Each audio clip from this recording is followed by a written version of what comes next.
Hi guys, good evening, and welcome back once again to the EdWord. I'm your host, Eddie, and in tonight's video, I will be discussing what I thought of the latest and most eyebrow-raising episode of Clarice.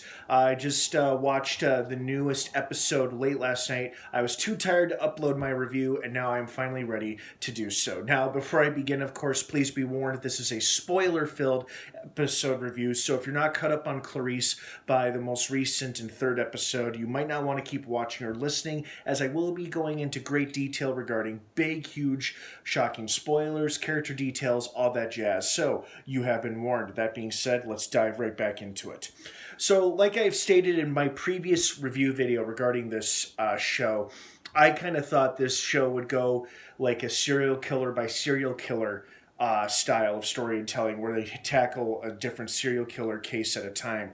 So far, though, they have established a clear storyline for this first season about there's a big, nasty conspiracy involving a clinical trial and a pharmaceutical company and several women who ended up dead, making it look like it was a serial killer who killed them when really it was just a professional hitman, and some pharmaceutical company wants something kept quiet and out of the public. And this episode only amped that up significantly.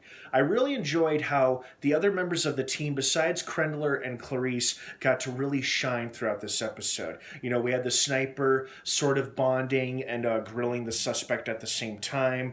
You know, we had Cal Penn's character who was like stonewalling the lawyer who had shown up when really we thought he was the assassin and the distraction, but really it was the cop who tried hitting on Clarice and delivered poisoned food, or specifically a poisoned root beer can. Because I thought to myself, well, this murder suspect, this hitman, doesn't seem like he'd be wanting to die anytime soon, so suicide seems unlikely. So as he started to twitch and die, I thought to myself, oh shit, somebody got to him, or somebody else killed him, because him committing suicide just didn't make a whole lot of sense, as they established throughout the whole episode how, you know, he was just doing grunt work, and he's scared of the people who hired him.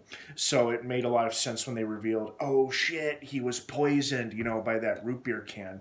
And, you know, the fact that these people went so far as to distract him with a fake lawyer who then outran Cal Penn's character.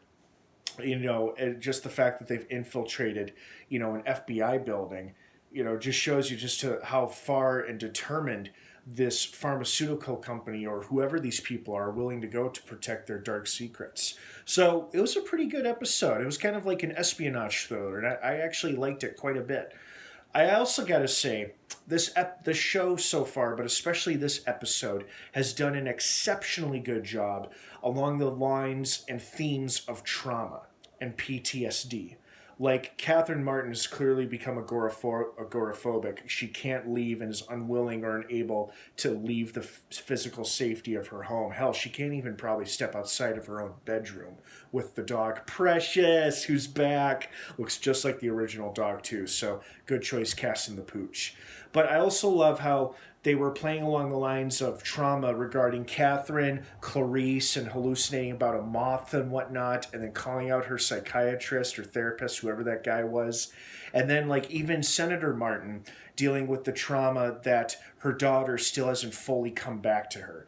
Like that beautiful conversation over the phone between her and Krendler about how, you know, she has this heartbreaking line where she says to Krendler, remember when she was first taken, what you first said to me? She'll come back. Well, when is she going to come back? You know, it just, that speaks volumes about trauma right there. Just how truly impactful and profound, you know, trauma can have on a person. You know, and it's no easy process or road to recovery. I mean, obviously, I haven't experienced what Catherine Martin experienced, but I think any person who's been subjected to people like Buffalo Bill, or just been psychologically and physically abused to such extent, they'll tell you, you know, it's no walk in the park, and I'm sure the road to recovery ain't easy. So this episode, I felt like, did a pretty good job capturing that struggle, this internal ongoing struggle to deal and process trauma. So overall, very good episode. Looking forward to what happens next week. I'm really enjoying this show. How are you guys liking it? I'd love to hear your thoughts and opinions on it down below in the comments section. Thanks for watching. Have an awesome rest of your night. Don't forget to subscribe to this channel for more episode reviews of Clarice and other TV shows. And have a great rest of your night, and I'll see you next time. Okay, guys, have a good one. And of course, until next time, may the force be with you.